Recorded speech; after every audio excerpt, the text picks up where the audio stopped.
Top 1 most wanted person ng Kalasyaw, Pangasinan. 3 taong nagtago sa batas. Arestado. Detalye ng balita mula kay Freddy Pajardo, Aris 38. Masanto siya kabasaan ni Chikamin sa ating mga kababayan dyan sa Pangasinan, Freddy.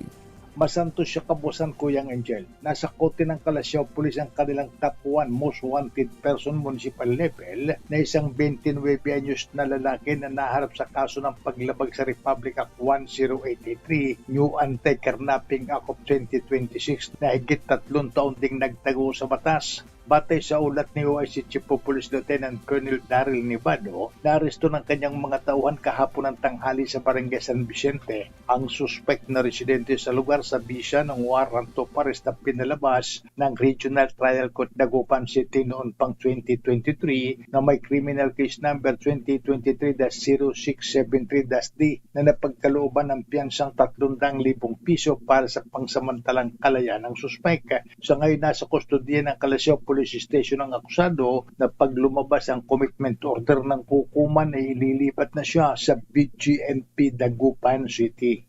Mula sa Action Radio Pangasinan, ito si Freddy Pajardo, Aris 30, nag-uulat para sa DCR Region sa Pilipinas. Una sa Pilipinas. Salamat, Freddy.